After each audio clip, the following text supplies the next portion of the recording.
मेरे प्यारे छात्र मित्रों, मैं हूं आपका हिंदी शिक्षक गणपति सर हूं।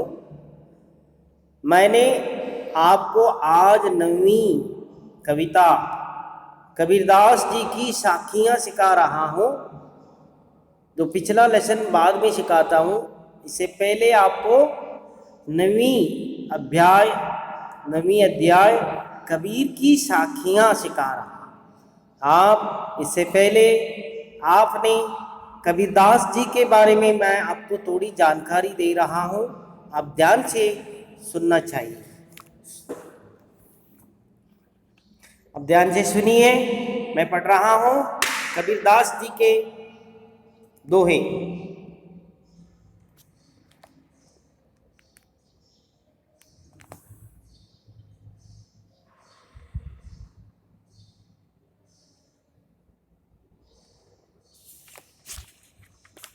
देखिए,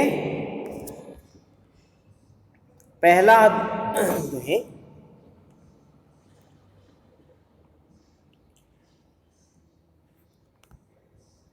जाति ना पूछो साथी की, साधक की।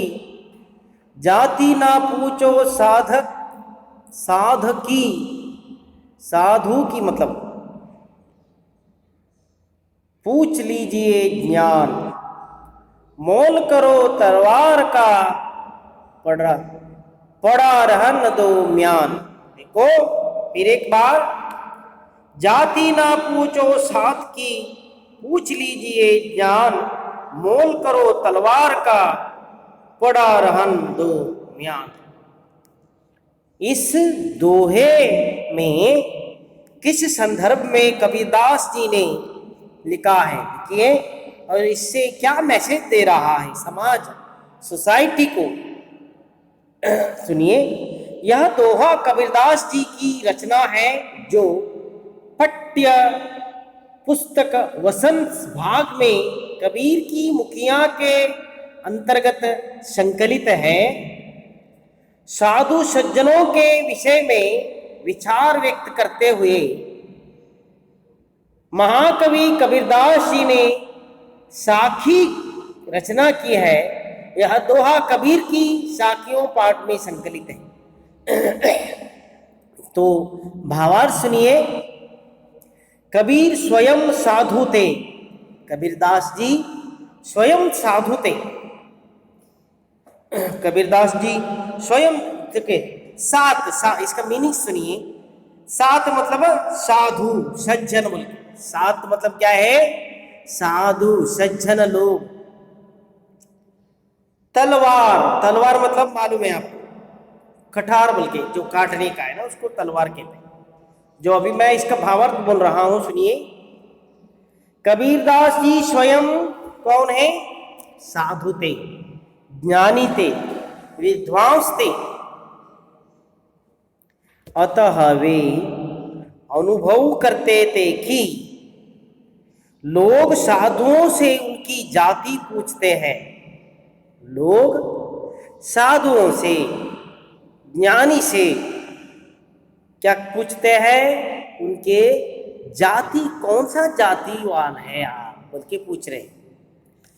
ऐसे लोगों को कबीरदास जी ने कहा है कि साधु संत जब घर छोड़ देते हैं, तभी उनकी जाति भी छूट जाती है।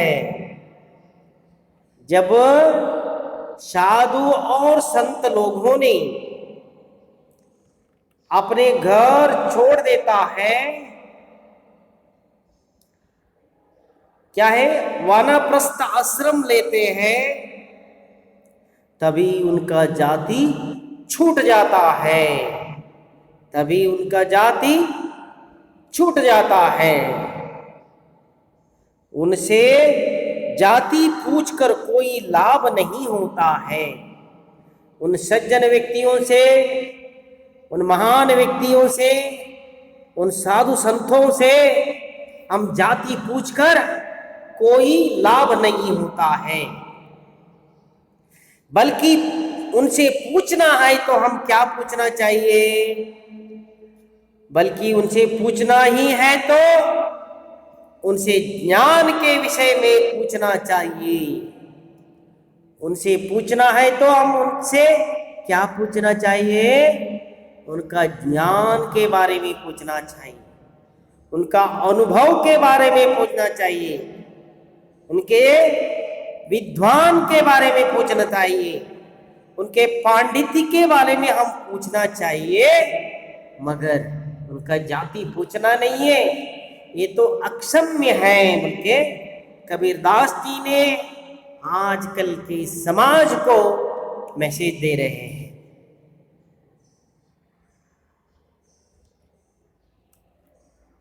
उनसे ज्ञान के विषय में पूछना चाहिए।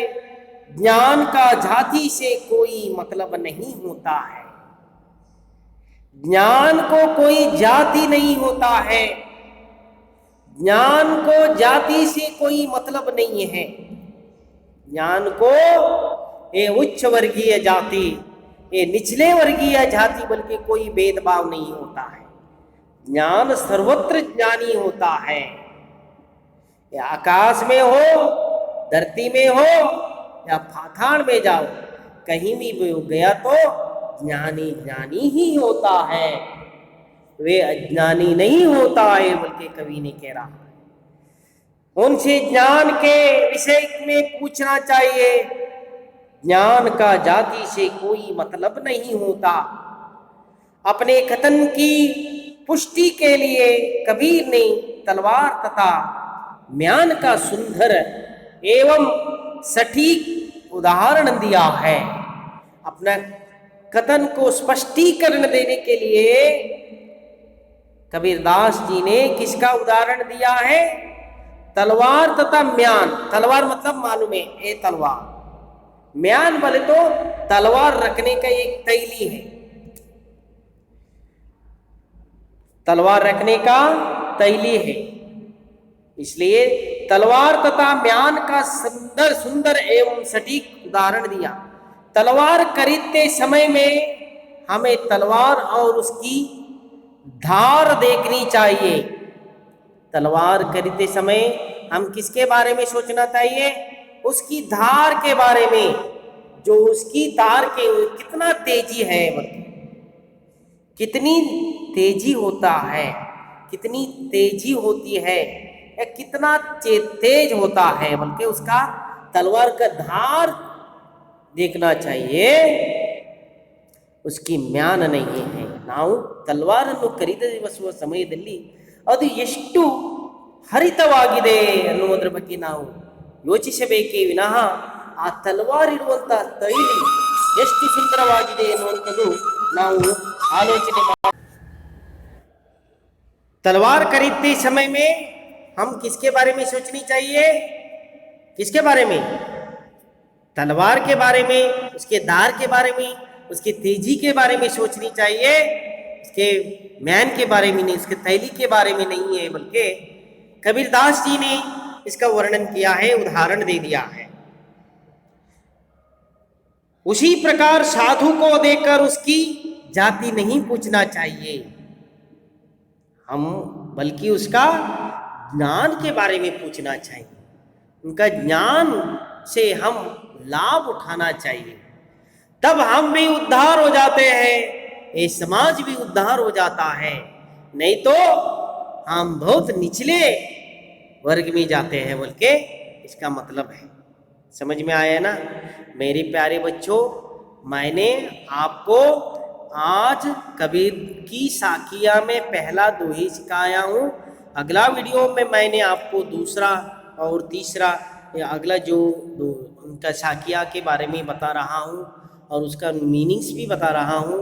आप आज मैंने जितना सिखाया हूँ उतना आप सीखने के लिए कोशिश कीजिए और उसका मीनिंग समझने के लिए कोशिश कीजिए, उसका भावार्थ समझने के लिए कोशिश कीजिए।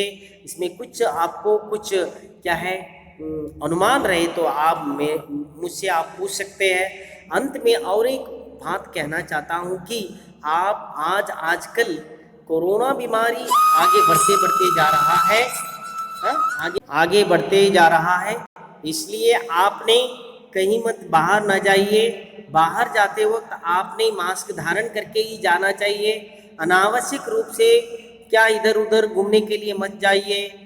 अब तक इसके लिए कोई दवा नहीं है, अगला या तीसरे महीने में आने का संभव है। आप सभी लोग भगवान से प्रार्थना कीजिए और आप स्वस्थ रहिए, सावधान रहिए, आरोग्यपूर्ण रहिए। यही मेरा भलाई है, यही मेरी प्रार्थना है। थैंक यू, धन्यवाद, नमस्कार।